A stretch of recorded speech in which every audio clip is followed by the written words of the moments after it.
इस क्वेश्चन में इंटीग्रेशन निकालना है, तो integration x square l N x d x इसका वैल्यू निकालना है।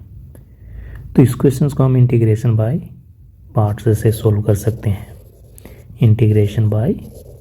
पार्ट्स को फार्मूला का यूज़ करते हुए हम सोल्व कर सकते हैं। तो इंटीग्रेशन बाय पार्ट्स का फार्मूला होता है integration u v d x equal to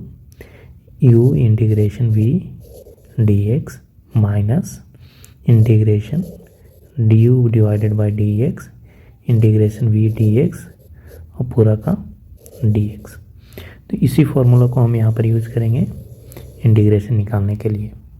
तो इस केस में हम मान लेते हैं लेट u इक्वल टू हो गया आपका l N x and v equal to हो गया एक्स स्क्वायर। तो इस फॉर्मूला को अब हम लगाएंगे यहाँ पर। तो i इक्वल टू क्या हो गया, i इक्वल टू हो गया L N X integration x square D x minus integration D बटा D X of L N X integration x square D x और पूरा का डी एक्स इक्वल टू हो गया L N X integration x square D x, इसका integration हो गया X cube divided by 3 माइनस इसका इंटीग्रेशन इतना क्यों हो गया, क्योंकि integration X to the power N D x equal to होता है x to the power n plus 1 divided by n plus 1। इसी को हमने यूज़ किया प्लस कॉन्स्टेंट सी, इसी को हमने यूज़ किया तो ये integration x cube divided by 3 हो गया, क्योंकि 2 + 1 3 डिवाइडेड बाई 2 + 1 3 इंटीग्रेशन डी बटा D x l N x कितना होता है 1 divided by x into x square D x, इसका इंटीग्रेशन क्या हो गया एक्स क्यू डिवाइडेड बाई 3 और ये हो गया डी एक्स और प्लस कॉन्स्टेंट सी हो जाएगा क्योंकि हमने इसको इंटीग्रेट किया तो प्लस कॉन्स्टेंट सी हो गया। इक्वलेंट हो गया L N x into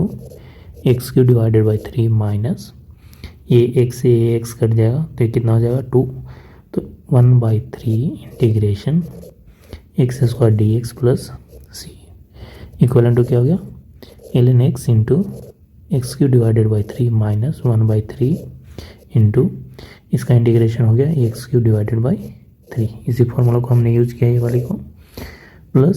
sum constant c dash क्यों हो गया, ये सी से इसको हमने इंटीग्रेट किया तो ये कांस्टेंट सी आया। तो सेकेंड टर्म को इंटीग्रेट करेंगे तो कोई और कांस्टेंट होगा सी प्लस C1, अब इन दोनों को जोड़ेंगे तो कोई एक नया कांस्टेंट मिलेगा तो हो गया सी डैश, तो इसलिए हमने यहाँ पर सी डैश लिख दिया। तो इक्वलेंट हो गया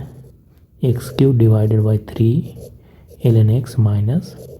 x cube divided by 9 plus c dash. ये हो गया आपका फाइनल इंटीग्रेशन, तो ये हो गया आपका आंसर।